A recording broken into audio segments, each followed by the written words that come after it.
Hola, hoy les presentaré un ecocardiograma realizado en urgencias en un paciente que hoy consulta por presentar un síncope y cuando lo realizamos conseguimos hallazgos compatibles con una estenosis valvular aórtica severa. Se trata de un paciente de 78 años de edad sin antecedentes patológicos significativos. Este paciente sufre una pérdida súbita y total de conocimiento en su casa, golpeándose la cabeza al caer. El paciente se recupera espontáneamente aproximadamente al minuto sin presentar un déficit neurológico residual y acude a urgencias acompañado de un familiar. Y posteriormente conseguimos en la exploración la presencia de un soplo eyectivo en foco aórtico grado 3-4 irradiado lápiz. El paciente niega cualquier enfermedad cardiovascular previa. El electrocardiograma nos revela un ritmo sinusal con un crecimiento de aurícula izquierda, hipertrofia ventricular izquierda y procedemos a realizar un ecocardiograma tipo POCUS. En esta primera vista tenemos una visión de eje largo paraesternal con zoom para poder detallar mucho mejor la válvula aórtica. Este sería el tracto de salida del ventrículo derecho, el septum interventricular, la cavidad ventricular izquierda, la pared posterior, válvula mitral, aurícula izquierda, y esta sería la válvula aórtica y esta sería la raíz aórtica. En este caso aquí tendríamos los senos de Valsalva. ¿Qué nos llama la atención? Lo primero que nos llama la atención es la apertura de la válvula aórtica. La válvula aórtica tiene una disminución importante en su apertura. Observen que en sístole abre muy poco, la válvula está calcificada y se nota que está rígida. También nos llama la atención una hipertrofia o un aumento de grosor del septum interventricular, que sería este que está acá, y posiblemente también de la pared posterior. La función ventricular visualmente impresiona normal y también tenemos a nivel de la válvula mitral una calcificación del anillo valvular mitral. A continuación, vamos a hacer una comparación de la visión de eje largo paraesternal de nuestro paciente con una visión de eje largo paraesternal tomada de una manera similar en un paciente normal. Lo primero que nos llama la atención es la válvula aórtica. La válvula aórtica del paciente normal tiene velos finos, con una ecorefringencia normal, con una apertura adecuada. Observen la apertura de estos velos aórticos al compararlos con los velos aórticos de nuestro paciente, que están engrosados, calcificados y con una apertura disminuida, indicando que hay una reducción de la apertura de la válvula aórtica. También nos llama la atención el grosor del septum interventricular. Observen el grosor del septum interventricular en el paciente normal y el grosor aumentado del septum interventricular en el paciente que ha acudido a urgencias con un síncope.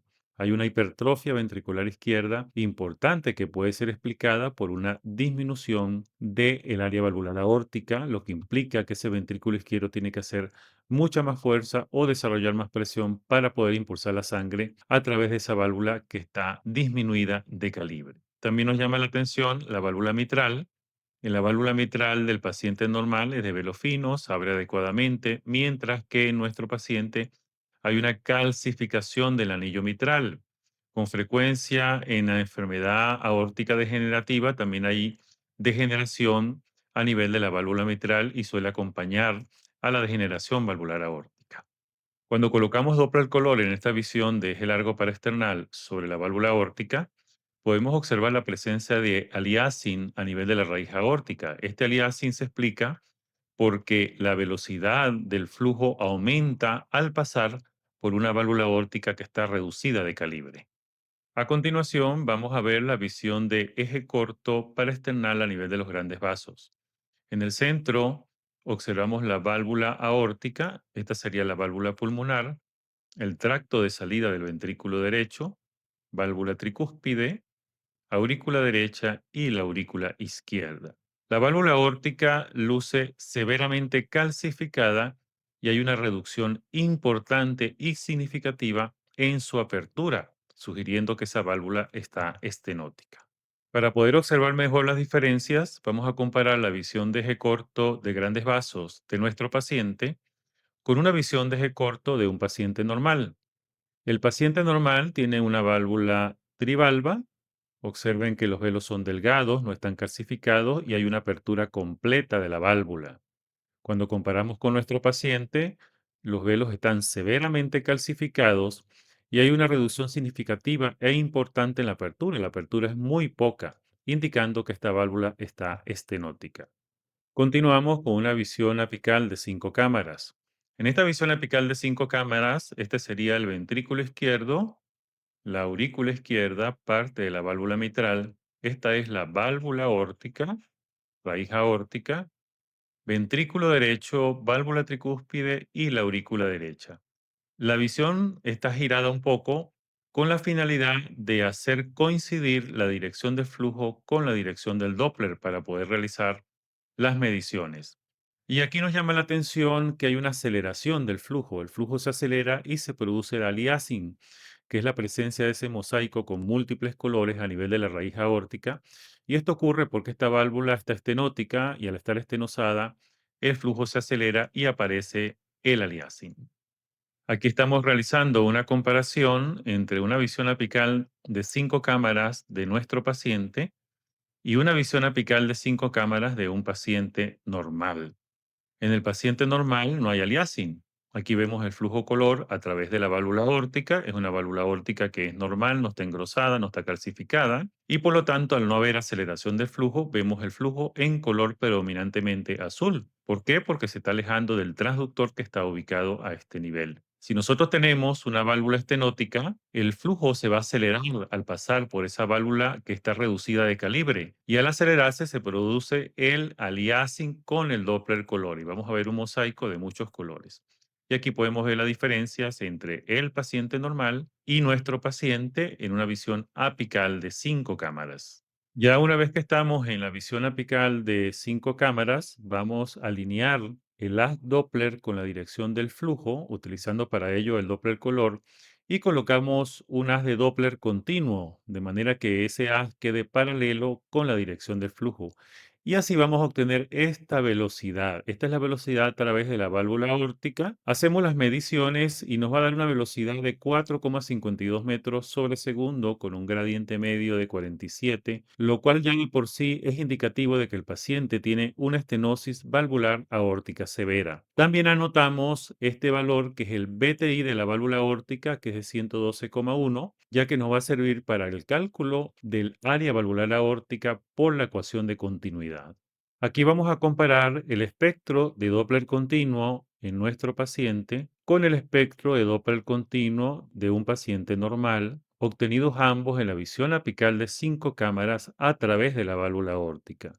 Observen que en nuestro paciente la velocidad supera los 4 metros. Esto indica que esa válvula está estenosada y por lo tanto el flujo se acelera. Mientras que en un paciente normal tenemos una velocidad de 1,10, la cual es completamente normal. Velocidades menores de 2 metros indican que la válvula abre adecuadamente. Para nosotros obtener el área valvular aórtica por la ecuación de continuidad, también necesitamos determinar el flujo a nivel del tracto de salida del ventrículo izquierdo. Esto lo hacemos también en la visión apical de 5 cámaras que hemos utilizado para valorar el flujo a través de la válvula aórtica, pero vamos a utilizar Doppler pulsado. El Doppler pulsado colocamos la muestra de volumen justo antes de la válvula aórtica a nivel del tracto de salida y vamos a obtener un espectro Doppler como este. Al hacer la medición de ese espectro Doppler, vamos a guardar este valor que es el BTI del tracto de salida del ventrículo izquierdo que nos servirá para la determinación del área valvular aórtica por ecuación de continuidad. Y la otra parte de la ecuación que nos falta para hacer la determinación del área valvular aórtica es el diámetro del tracto de salida del ventrículo izquierdo. Este diámetro lo medimos en la visión desde largo parasternal que vimos inicialmente, con la imagen congelada en sístole final. Observen que la válvula aórtica está abierta y la medición la realizamos justamente en el sitio donde se insertan los velos aórticos, que está ubicada a nivel del anillo aórtico, de borde interno, perpendicular al eje largo del tracto de salida, y anotamos ese número porque nos va a servir, como voy a explicar a continuación, para la determinación del área valvular aórtica. Para determinar el área valvular aórtica de nuestro paciente, utilizamos la ecuación de continuidad. En mi canal existe un video donde se explica paso a paso cómo realizarlo. El área valvular aórtica es igual al área del tracto de salida del ventrículo izquierdo multiplicada por el BTI del tracto de salida del ventrículo izquierdo y dividido todo entre el BTI de la válvula aórtica. El área del tracto de salida del ventrículo izquierdo es igual a una constante que es 0,785 multiplicado por el diámetro del tracto de salida elevado al cuadrado. Y todo esto va multiplicado por el BTI del tracto de salida y dividido entre el BTI de la válvula aórtica. En el caso de nuestro paciente, el diámetro del tracto de salida fue igual a 1,9 centímetros, que lo elevamos al cuadrado y lo multiplicamos por 0,785. Luego va multiplicado por el BTI del tracto de salida del ventrículo izquierdo, que fue de 32,1, y todo este valor va dividido entre 112,1, que es igual al BTI de la válvula aórtica. Y el resultado final es un área valvular de 0,81 centímetros cuadrados, que es igual a una estenosis valvular aórtica severa. Ya para terminar y para resumir, tenemos un paciente de 78 años de edad que hace un síncope en su casa. Es un paciente que no tiene ningún antecedente significativo. Y cuando llega a urgencias y valorarlo, encontramos un soplo a nivel de la válvula aórtica. Procedemos a realizar un ecocardiograma y en el ecocardiograma vamos a conseguir que tiene una válvula aórtica muy calcificada, con una apertura muy disminuida y con presencia de hipertrofia del ventrículo izquierdo. Ya con esta información podemos aproximar de que el paciente tiene una estenosis valvular aórtica importante y significativa como una posible causa de ese síncope.